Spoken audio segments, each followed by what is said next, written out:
नमस्कार दोस्तों, हमारी आज की कहानी है मुझे भी थकान होती है। सबकी बातें कांटे की तरह चुभ रही थीं।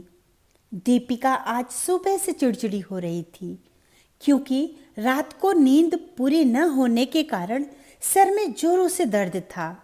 दीपिका का 3 साल का बेटा गोलू की तबीयत खराब थी, सो पूरी रात जागना पड़ा। ऊपर से पूरे घर की डांट भी खानी पड़ी। 4 दिन से सब हल्ला मचा रहे थे कि छोले भटूरे बना दो। दीपिका ने अपने सास ससुर जी के लिए सादा खाना बनाया और बाकी सबके लिए छोले भटूरे। दीपिका का बिल्कुल भी मन नहीं था, फिर भी बनाना पड़ा क्योंकि पति प्रकाश ने कह दिया था।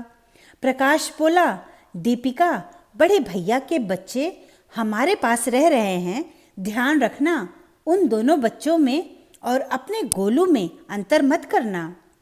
फिर सासू माँ बोली, उनको अपने मम्मी पापा की कमी महसूस नहीं होना चाहिए, बहू जो मांगे सो दे देना। दीपिका अंदर से उबल कर रह गई। उसका मन तो किया कि कह दे, सास ससुर गोलू और घर का काम कम था मेरे पास, जो जेठ जी के बच्चे को यहाँ बुला लिया। उनके बच्चों का मन नहीं लग रहा था, बस इसीलिए भाई साहब यहाँ छोड़ गए। अब तो जेठ जेठानी दोनों का मन लग रहा होगा वहाँ। दरअसल दीपिका के जेठ जेठानी हफ्ते भर के लिए आए थे। एक हफ्ते बाद जब जेठ जेठानी वापस जाने लगे तो दोनों बच्चे वहीं रहने की जिद पर अड़ गए थे।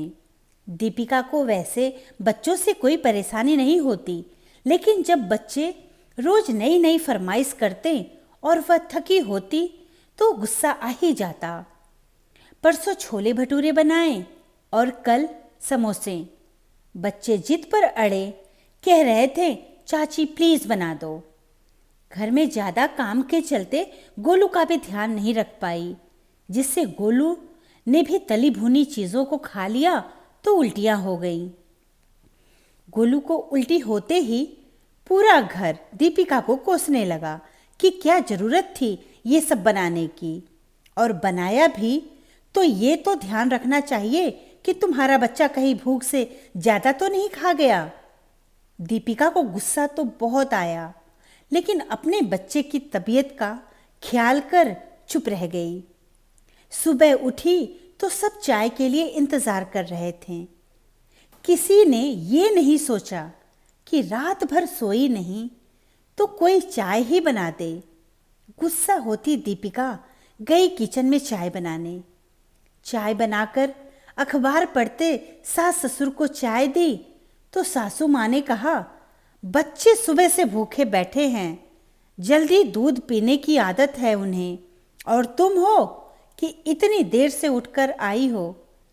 दीपिका का कल रात से ही दिमाग खराब था, सो बोल पड़ी, दूध ही तो देना था मम्मी जी, आप ही दे देती। सारे फर्ज चाची के ही नहीं, कुछ दादी के भी होते हैं। दीपिका, ये कैसे बात कर रही हो माँ से? पति देव थोड़ी तेज आवाज में बोले, क्या गलत कह दिया? बिल्कुल सही बात तो कह रही हूँ। यहाँ पर आप सब लोग बैठकर चाय का इंतजार कर रहे हैं कि मैं उठूं और चाय बनाऊं। आपके भाई के बच्चे भूखे बैठे हैं, चाचा या दादी कोई उन्हें दूध और ब्रेड नहीं दे सकता था? सबको पता है गोलू की कितनी तबीयत खराब रही, रात भर नहीं सोया। आपकी नींद डिस्टर्ब न हो, आप तो आ गए हॉल में सोने। मैं तो माँ हूं ना, कैसे न जागती अपने बच्चे के साथ। सर में भयंकर वाला दर्द है, परेशान हूँ, अकेले सारे घर का काम संभालती हूँ। मुझे भी थकान होती है, मुझे भी बुरा लगता है, इंसान हूँ मैं, मशीन नहीं हूँ। फिर प्रकाश बोला, गोलू की तबीयत खराब हुई क्योंकि तुमने नहीं देखा कि उसने कितना खाना खाया है। दीपिका बोली, आप कैसी बात करते हैं? मैं किचन में थी, गोलू के दादी दादा और पापा यहीं बैठे थे, तीनों बच्चे एक ही थाली में खाना खा रहे थे। क्या पता चलता मुझे? आप सब भी तो देख सकते थे। खाना गरम भी बनाऊं और कौन कितना खा रहा है ये भी मैं ही देखूं। कोई चीज़ बच्चों के मन मुताबिक न बनाऊं तो भेदभाव करती हूँ, और बना दूं तो क्यों बना दी। आप लोग कभी संतुष्ट नहीं हो सकते। मैं जा रही हूँ अपने कमरे में, अपने बच्चे के पास। खाना बना लूँगी, लेकिन नाश्ता जो आप लोग खाओ बना सकते हो।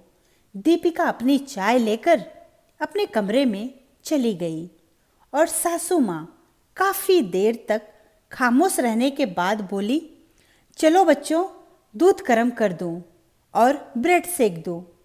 और सुनो बेटा प्रकाश, बहू को नाश्ते के साथ दवाई दे दे, और चल हम दोनों आज दोपहर का खाना बना देते हैं और उसे आराम करने दो। धन्यवाद दोस्तों। कहानी अच्छी लगी तो लाइक और सब्सक्राइब ज़रूर करिए और कहानी दोस्तों को शेयर भी ज़रूर करें।